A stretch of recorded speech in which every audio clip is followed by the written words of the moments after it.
Hola a todos, en esta ocasión tenemos esta videoclase para poder resumir un poquito lo que hemos platicado de Design Thinking, cuál es el objetivo del Design Thinking y específicamente nos vamos a adentrar a la etapa para mí clave, que es el prototipado.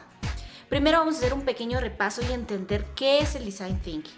El Design Thinking es el proceso por el medio del cual nosotros podemos aplicar el pensamiento de diseñador. ¿Qué significa eso? Aplicar un proceso de análisis en donde vamos a tratar de empatizar con nuestro usuario, definir el problema o la situación que debemos de idear o generar un proceso de mejora o un proyecto que solucione y genere alternativas y opciones para poder tangibilizarlo, materializarlo en productos mínimos viables que puedan ser testeados y así generar una conducción o una etapa de diseño de un proyecto. Es decir, en procesos previos empresariales, normalmente cuando queremos generar un proyecto, lo planificamos, generamos algunas condiciones de empatía se pueden generar, pero se trata de generar ya un proceso de un cronograma establecido sin ponernos a identificar o hacer tangible la idea de forma previa.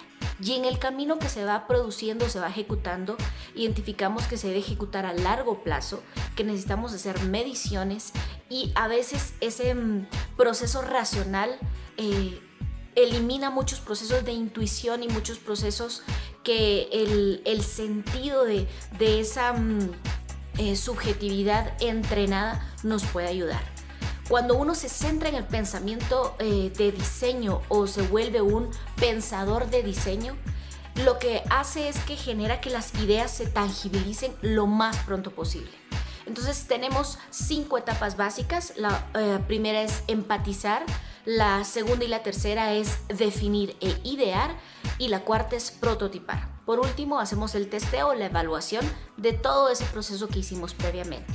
De forma muy básica, la empatía lo que permite es conectarnos con el usuario y sus necesidades. No solo conocerlas, sino comprenderlas y relacionarlas con el contexto de la empresa, del proyecto, del equipo, del negocio, del producto.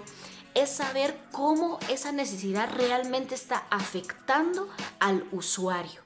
Y es comprenderlo no solo a nivel empresa, sino a nivel usuario y a nivel de todo el contexto. Técnicas para empatizar, hemos utilizado algunas, hicimos una ruta vivencial o una ruta que permite generar una métrica de emociones. Eso se puede trabajar en los equipos cuando se quiere generar o incluso en una experiencia del usuario, ¿verdad? Durante una etapa determinada el usuario estaba en contacto con nuestro producto y qué emociones negativas o positivas ha generado en distintas etapas del producto.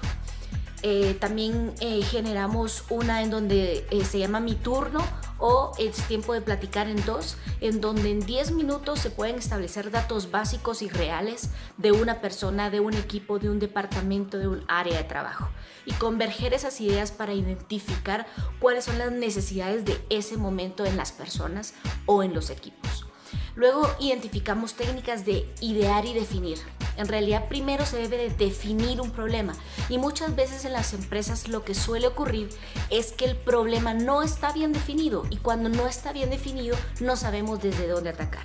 Entonces podemos utilizar una técnica que se llama Phillips 6-5-7. 5-7 significa que pueden ser de 5 a 7 participantes y que en 6 minutos en donde se expone un caso o una situación podamos discutir, abordar la idea y definir si existe un problema. Definir también qué tipo de recursos se deben de utilizar, definir específicamente todo el contexto de la problemática, de la situación o del evento. ¿Por qué se generan ese tipo de tiempos? Porque los tiempos nos hacen sintetizar y la síntesis ayuda mucho a definir y a aclarar ideas y conceptos.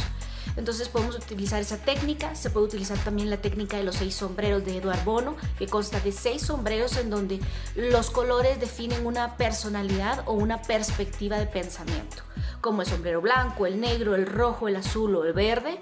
Y el negro, por ejemplo, que es una técnica que se suele aprovechar mucho, el negro mide la perspectiva desde cuáles son los mayores riesgos o cuáles son los puntos más negativos cuando se está empezando no solo a identificar un problema, sino a definir un tipo de idea que permita la resolución del problema o que permita generar un nuevo producto o un nuevo servicio. También utilizamos otra técnica que es el mood board, que son estos muros colaborativos o estos murales de ideación en donde se describe de forma muy gráfica las ideas. Estos son muros extraordinarios, nos ayudan a definir de forma gráfica y recordemos que el pensamiento visual, es decir, pensar en gráficas es mucho más fácil. Las personas pueden identificar conceptos que a veces son abstractos en textos, son mucho más sencillos de identificarlos a través de las gráficas, ahora bidimensionales o tridimensionales. En realidad esto es importante identificarlo.